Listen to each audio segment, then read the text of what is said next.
Hello there, thanks for stopping by. Today I'm making an art journal spread about stag beetles, and I'm just using some foam tape here to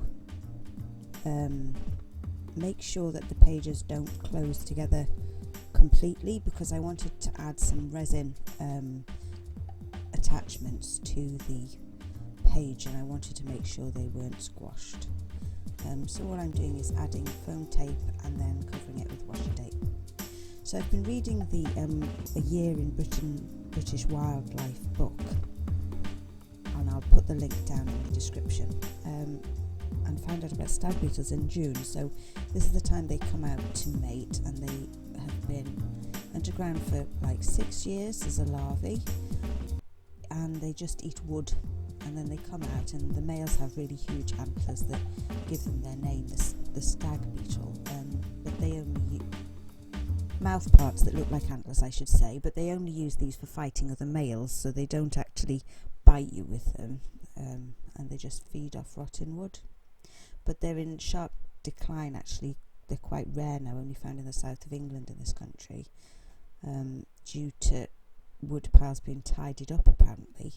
So I thought I'd do a art journal spread about them. Anywho, I'm just adding some washi tape.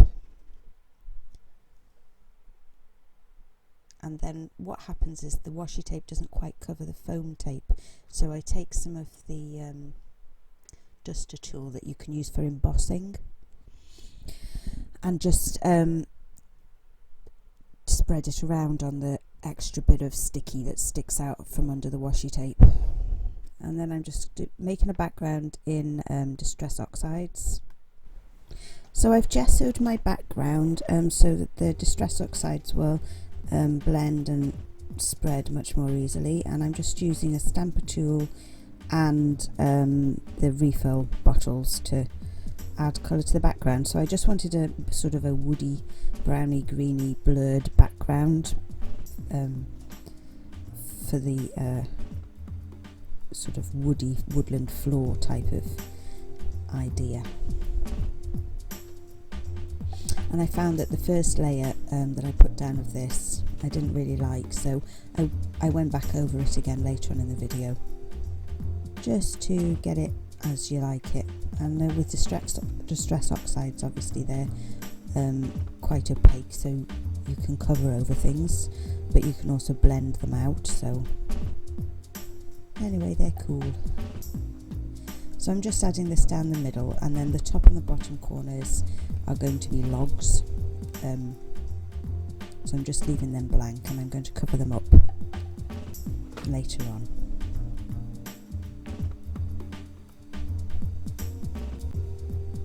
So here I'm just creating the pieces to go in the top right and the bottom left hand corner.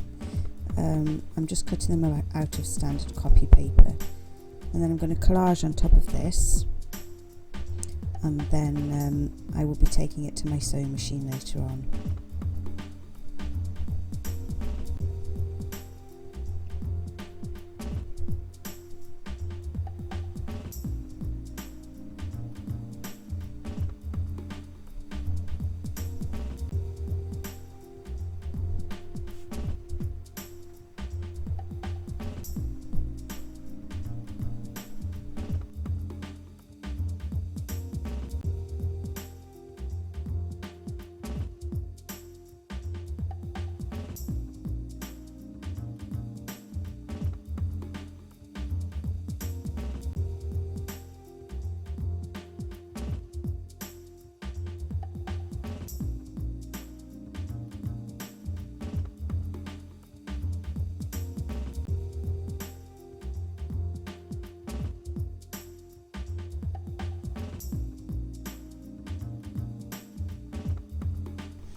So here I'm just using Neocolor water-soluble crayons, and I'm adding bark-like texture onto my collage pieces. Not to be realistic, just sort of an abstract impression of rotting wood, really.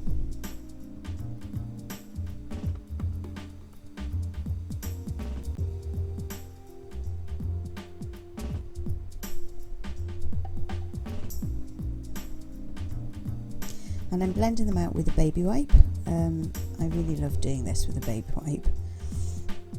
You can blend them with water or gesso or any liquid type of medium, water-based I should say.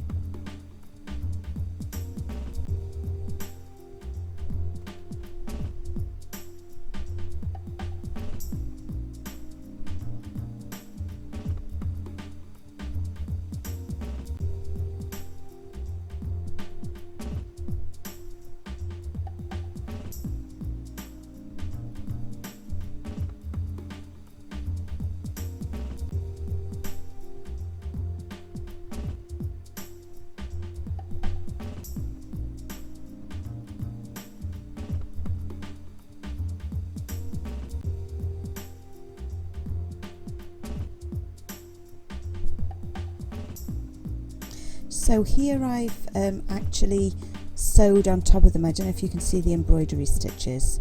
So the thread there, it's a sparkly metallic greens and golds.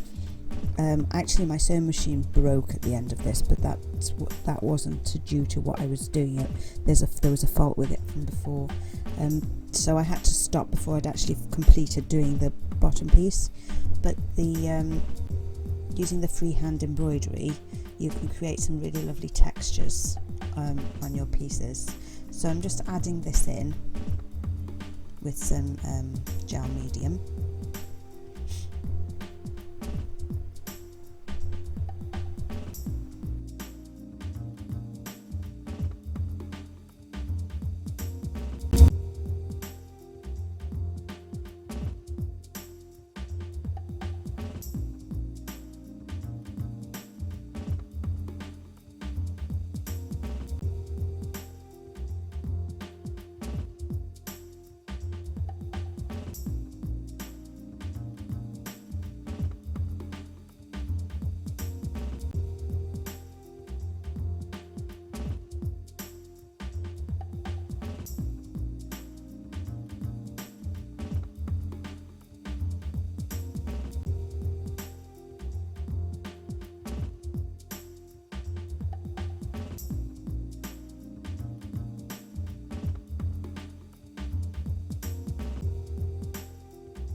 So I've drawn my stag beetles on that piece of paper, as you can see, and I'm going to add UV resin to them. But first I'm going to add some gold markings, which you see on the stag beetles. And these are, I think these are a permanent metallic pen.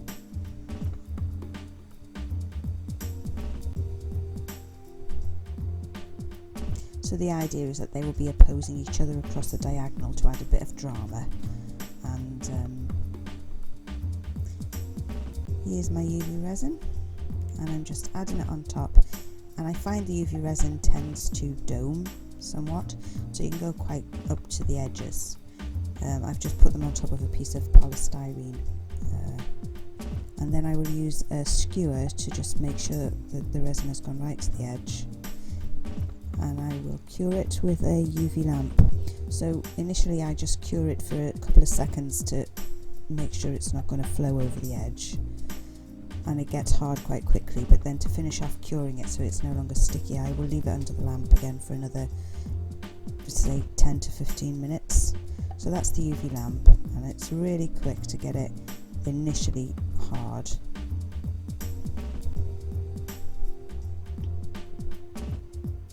And there you go. So I'm going to do the other one, and then I will cure them both fully together.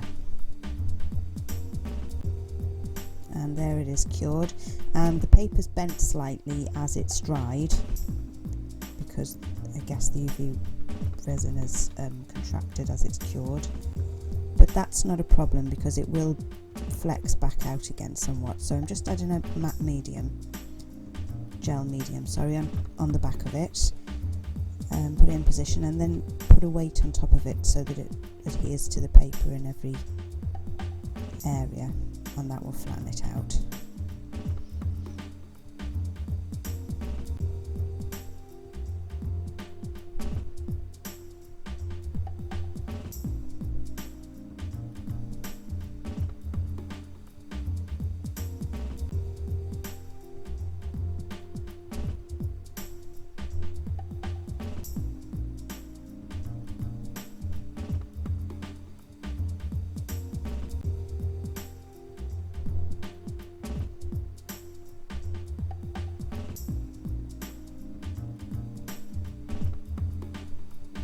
Okay, so I left them for a couple of hours and they've dried quite nice and flat, and now I'm just taking some gold ink and I'm writing some text, just a title, Stag Beetles, on my page, but you could do quite a bit of art journaling in this space at this point, or I could have, really.